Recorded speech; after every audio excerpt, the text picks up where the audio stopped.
Bismillahirrahmanirrahim. Assalamualaikum warahmatullahi ta'ala wabarakatuh. Alhamdulillah Rabbil Alamin. Wassalatu wassalamu ala asyrafil anbiya wal mursalin wa ala alihi wa sahbihi ajma'in. Alhamdulillah, we are continuing our life coach training program based on our book Positive Islamic Psychology, a Transcendent Model to Achieve Peace, Happiness and Success in the 21st Century. Inshallah, you can download from our website islamic-psychology.net. This whole book, we are giving it free as ebook, so that you can then browse through and then later on take the courses online. As we do this video, you can select about 30 videos and work on a specific topic and then do one practical exercise in your community or in your mosque or in your school or wherever that you are, and then we will certify you as a life coach, inshallah.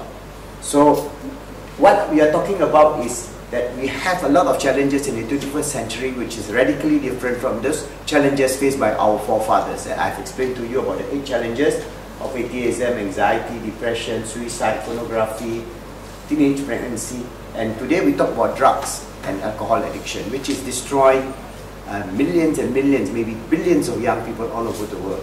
So we have to have an answer, because not only are the advanced countries being affected, poor countries even is severely affected. For example, in Afghanistan, in Pakistan, because of the heroin production there, which you have very large number of the drug addiction among the population.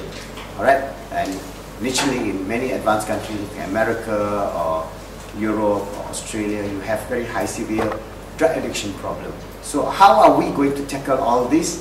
Because when they affect the Muslims and the non-Muslims together, our young people will then become addict, and when they become addict, they become non-functional human beings, sad to say, but that is a sad thing. They just only go for drugs.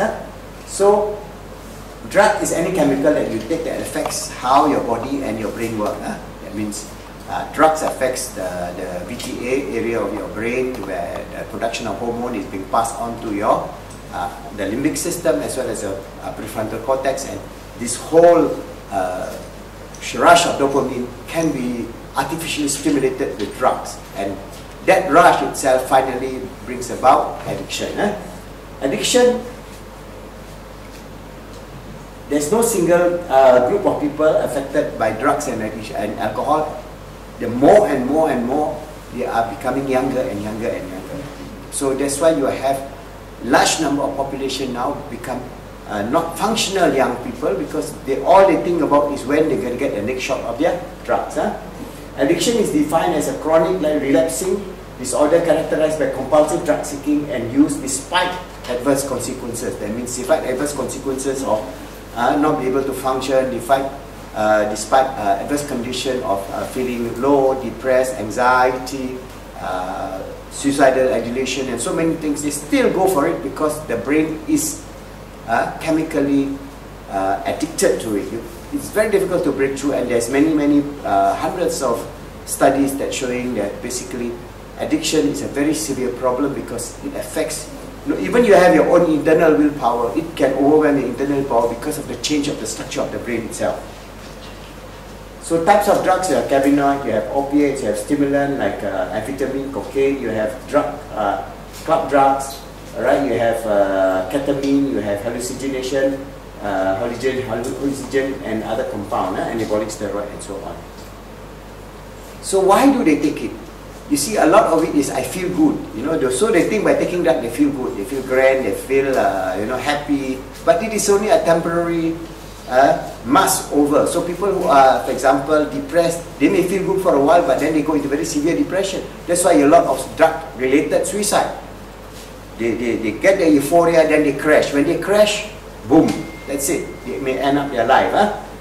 So because drugs produce intense feelings of pleasure, this initial euphoria is followed by other effects which differs from drug to drug. Certain drugs will affect in different way. Certain drugs like hallucination will affect you in terms of your psychedelic effect, which can be frightening. A lot of people, they just shout and they go even crazy for that period of time. Second one is, apart from feeling good, they feel better. Alright, so with drugs they feel better. For example, like amphetamine, they feel more energetic, they can enjoy life, they can party the whole night, and it seems that it's like a magic thing. But then when they are hooked, they need more and more amphetamine, and in the end their brain changes so that without amphetamine they feel so low that they cannot function. And after a while, whatever amount of drugs that they take, also the effect is only becoming lesser and lesser in terms of the euphoria, because of the habitation, and because you need more and more of the input of the drugs to bring back to the same level of euphoria that you get before it. The third aspect is do better. Sometimes you want to do better, right? Like you do better in exams and so on, you have to cram the whole night, so they take drugs to mask over the effect.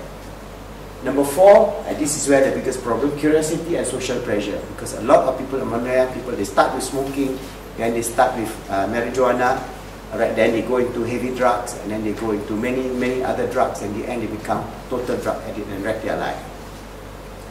So signs and symptoms, you can see that if you have a friend or a colleague, when they are on drugs, you can see the various signs in which it shows what they are actually addicted. One, continued problems despite negative consequences. So they are continuously doing their drug addiction, whether in the toilet or whether in some private place, whether if, for example, like heroin or cocaine, they do the injection or sniffing.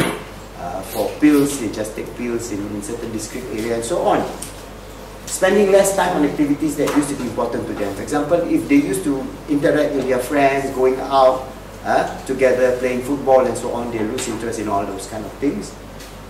Drop in attendance and performance at work, at school. So if they are used to be a brilliant student, then you can see that they become more mediocre, always drowsy and sleepy in class. Alright, at work their productivity drops very severely. You can find that these people who are on drugs, they are sometimes even not able to function in their work, and that can lead to a lot of work accidents because they are still being affected by their drug. When they go to the toilet and take their drug and then go back to the workplace, they even can harm themselves when they run the machines.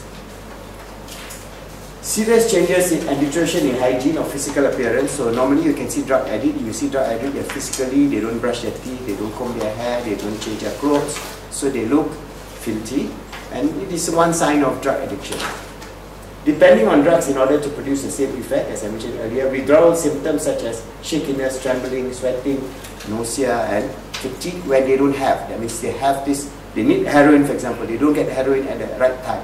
Then the effect of addiction will cause them all these severe problems, and that's what they call cold turkey. When you withdraw the drugs completely, they will even have very severe psychological as well as physiological problems that is very, very severe.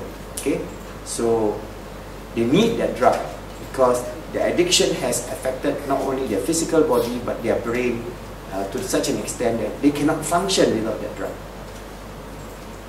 So this is an example of how actually effects of drug addiction.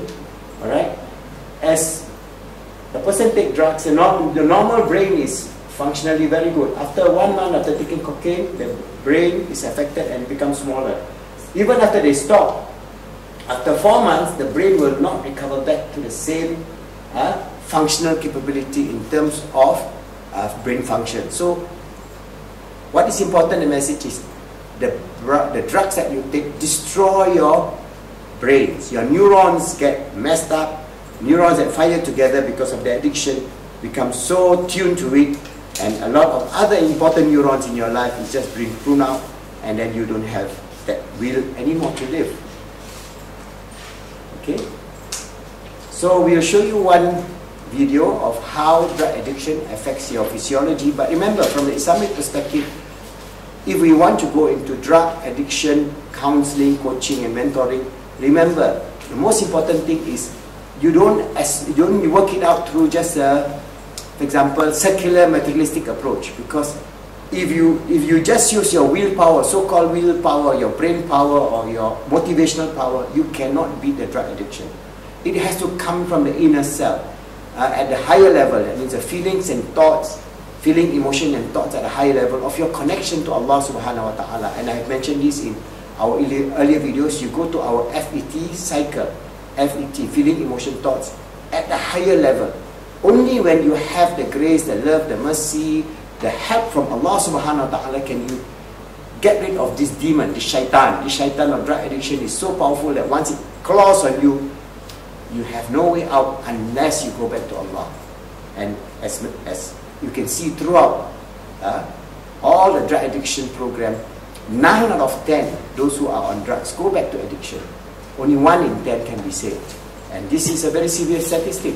So we have to watch out for our children, watch out for our friends, so that none of them get into drug addiction. And inshallah, Allah protect us from this evil and protect this ummah and this deen from this evil that is destroying humanity on a very large scale.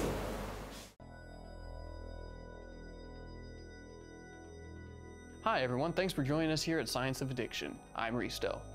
Many of us know addiction to be a chronic illness that alters the structure of the brain. But what actually happens inside the brain when drugs are being administered? What changes do you often see as a result? Here in this series, we're going to further explore the nature of addiction and how it affects the structure of the brain. Before we can understand the full sway of addiction, it would make sense for us to understand the primary areas of the brain that are affected by addiction. There are 3 main areas of the brain that you often find associated with addiction. The first one being the prefrontal cortex, the limbic system, and the midbrain. So the prefrontal cortex is responsible for all the executive functions in the brain, such as your decision-making processes, your logic, and your own reasoning. This often makes sense of our higher function when we decide whether or not something is a good or a bad idea. The limbic system is the reward circuit of the brain. This is responsible for remembering a lot of pleasant experiences and reminding us that perhaps we could do it again. For example, if you were to eat cake for the very first time, your limbic system would undoubtedly say that cake is such a lovely experience and we should eat cake again sometime. Finally, we have the midbrain. The midbrain is responsible for all of our survival functions, whether it's our vision, our hearing, or our flight and fight responses. The midbrain is responsible for the next 15 seconds and does not view anything past that amount of time. So, when drugs and alcohol are first administered into the system, there's a large surge of a neurotransmitter called dopamine. Now, dopamine is primarily responsible for a lot of your cognitive functions, movement, and some senses of euphoria, but not to the scale of when you're actually using drugs or alcohol. When someone uses a psychoactive substance, it unleashes an inhuman amount of dopamine, something that you can never get from any natural experience. In fact, the brain even has a hard time comprehending how much dopamine is now in the system. It releases another neurotransmitter known as glutamate. Now, glutamate is responsible for your memory functions. The more glutamate that is in the system, the more likely you are to remember this experience and in greater detail. These neurotransmitters also affect the nature of the midbrain. When you have these many neurotransmitters going on, the midbrain becomes more and more sensitive to the needs of using drugs and alcohol. And these surges of neurotransmitters also affects the nature of the midbrain. The more glutamate and dopamine that's in the system increases the sensitivity of the midbrain to drugs or alcohol, making it a higher priority in the brain's functioning. Once drugs and alcohol are introduced into this pyramid at the base, the other higher levels begin to become less and less of a priority because all the focus of the brain is beginning to become more and more centered on the addiction itself. So this would explain a lot of the physical occurrences you see in your everyday life when people are addicted, that they don't often hold their social obligations at a high enough standard. Maybe people are becoming less social when they're addicted to drugs or alcohol, or they even not show up for work. So this begs the question, if drugs and alcohol can be so dangerous to the nature of the brain that it completely rewires it into a repeated pattern of use, why not just stop? Why doesn't the prefrontal cortex actually make the executive decision that drugs and alcohol are not good and we should cease using? If only it were that simple, though. See, the issue is that we have a highly overly stimulated midbrain, and the midbrain is closer to the spinal cord, which means that all the electrical signals are going to be triggering the midbrain first before the prefrontal cortex can make an executive decision. So before anyone even has the chance to even consider whether or not picking up another bottle of alcohol or taking another shot of heroin is a good choice. The midbrain is already activated and the limbic system is already going crazy, making it imperative that the drugs and alcohol are actually a necessity of life. Even if your executive functioning does not recognize it as such, your subconscious is already screaming, wanting you to re-administer the substance. So in essence, before you even have a chance to consider the choice of addiction, most of your brain has already made up its mind as to whether or not it wants to use. So with this understanding of addiction in mind, it further enforces the need for evidence-based treatment that keeps these considerations in mind before we can actually start creating real change in treatment. Thanks for watching. I hope you learned something new. Please leave a comment down below or hit this nice subscribe button here, or even give us a thumbs up, and we would love to hear more from you.